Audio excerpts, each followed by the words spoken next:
Olá, povo de Deus, tudo bem com vocês? Muito obrigado por estar conosco nesta jornada sobre o ano bíblico. Afinal de contas, estamos aí com o aplicativo Bible Plan, todos nós fizemos o download, e o texto para hoje, Esther capítulo 4 e Números, capítulo 3 e capítulo 4. No capítulo 4 de Esther, você percebe Mordecai vestido de pano de saco e cinza na cabeça e na porta do rei. E todo o povo judeu chorando e lamentando por conta da perseguição que Amã, em função da toda a trama e armadilha que ele havia montado, conseguira o decreto do rei para a eliminação do povo. E qual era o motivo que esse povo fez de errado? O único motivo é porque o Mardoqueu não havia se encurvado, ou Mordecai, como você queira chamá-lo, não havia se encurvado para reverenciá-lo. Então, ele resolveu punir toda uma nação porque o seu ego estava ferido. Que coisa, hein? Resultado, ele alimentou um ódio profundo ao ponto de desejar que todo o povo judeu deixasse de existir. Gente, olha o tamanho do ódio deste Amã. Você percebe no versículo 7 que ele, Mardoqueu, ou Mordecai, consegue transmitir para a rainha Esther tudo o que estava acontecendo, inclusive a disposição de Amã de pagar uma fortuna aos cofres do reino só pelo prazer de ver eliminado o povo judeu. No versículo 14, ele, Mardoqueu, adverte a Esther que ela precisa fazer alguma coisa e que não é à toa a razão de Deus tê-la colocado na posição em que ela se encontrava como rainha. Fora a providência de Deus para usá-la como instrumento a fim de dar libertação para o povo.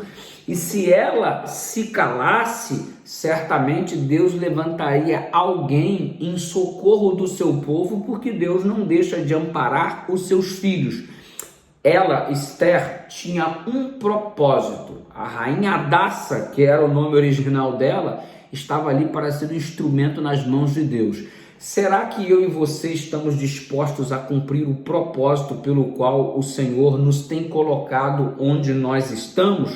Então veja, ela convoca um jejum, uma súplica por parte de todo o povo ao Senhor. No versículo 16 você percebe isto, e ela abraça a missão de interceder pelo povo junto ao rei, e isso possivelmente pode até custar a vida dela, mas a convicção dela em cumprir a missão que o Senhor lhe confiou é tão grande que ela termina o verso 16 dizendo: se perecer, pereci. Em outras palavras, se vou morrer, eu não sei, mas morro cumprindo o propósito pelo qual Deus me estabeleceu neste cargo onde estou. Coisa linda é a convicção demonstrada pela rainha Esther. Ela não teme nem sequer a morte, mas está disposta a cumprir os propósitos de Deus. Você está disposta a cumprir a vontade do Senhor, a despeito dos desdobramentos negativos que isso possa lhe trazer por conta de perseguição em qualquer lugar onde você esteja? É algo importante para se pensar. Você entra no capítulo 3 de Neemias, onde o assunto é o regresso e restabelecimento do povo em Jerusalém. E Neemias, ele chega em Jerusalém 13 anos depois do sacerdote Esdras. Já está lá trabalhando com todas as dificuldades que você conhece, que foi a reconstrução dos muros e da cidade de Jerusalém. Neemias chegou, percebeu a dificuldade da construção do muro e deu uma contribuição muito significativa como governador de Jerusalém. O que ele fez? Dividiu os trabalhadores em grupos por seções específicas dos muros e também pessoas responsáveis pela edificação dos portões. Ou seja, cada um cuida de um pedaço do muro. E assim, se todos, cada um cuidando de um pedaço de um muro, cada grupo com um pedaço, ao mesmo tempo estiver colocando e mergulhando na edificação do mesmo, o muro será completado com sucesso. E olha, essa obra todos os grupos precisam funcionar, porque imagina só que 90% do muro é concluído, mas um grupo vacila. Significa que essa parte do muro que não foi edificada funciona como a brecha necessária para o inimigo entrar e destruir Jerusalém novamente, comprometendo assim toda a obra de reedificação. Então, quando nós estamos fazendo parte de um time, se alguém funciona como elo fraco da corrente, a corrente se rompe, apesar de todos os elos serem muito fortes. Um elo fraco é o suficiente para comprometer a segurança e a qualidade da corrente. Então perceba, nós somos um só corpo, precisamos todos juntos trabalharmos na mesma direção. Se você se apresentar como um elo fraco, isso pode comprometer toda a obra de reedificação da igreja, toda a obra de reedificação do evangelho na vida das pessoas.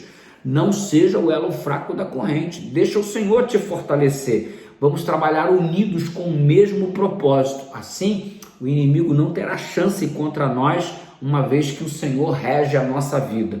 Você observa que esta obra, na verdade, ela era um investimento espiritual. Acima de tudo, tinha o cenário do grande conflito por trás de tudo isso se desenvolvendo.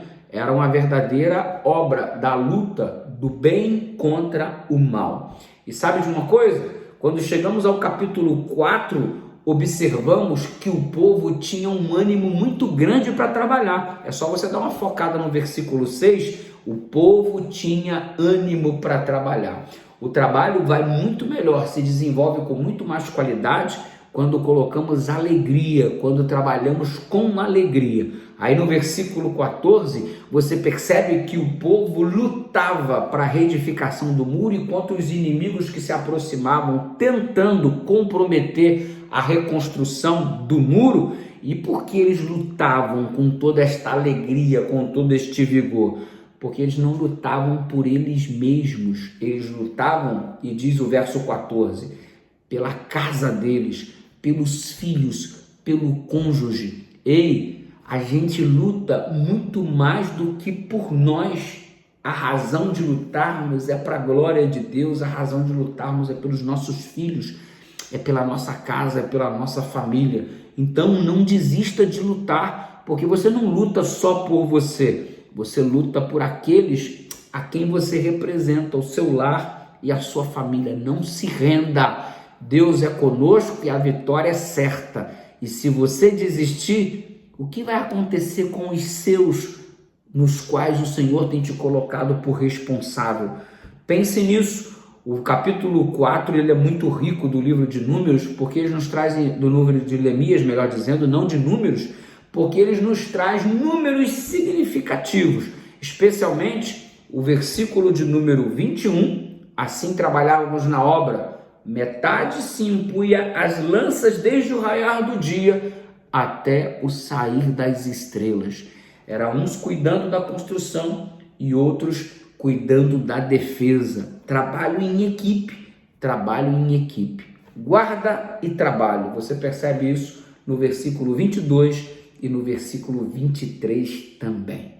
Que Deus nos abençoe, que a gente continue lutando não somente por nós, mas pela nossa família, por aqueles que são nossos e acima de tudo para a glória de Deus. Que essa luta seja com alegria para a glória do Senhor. Deus te abençoe. Graça e paz.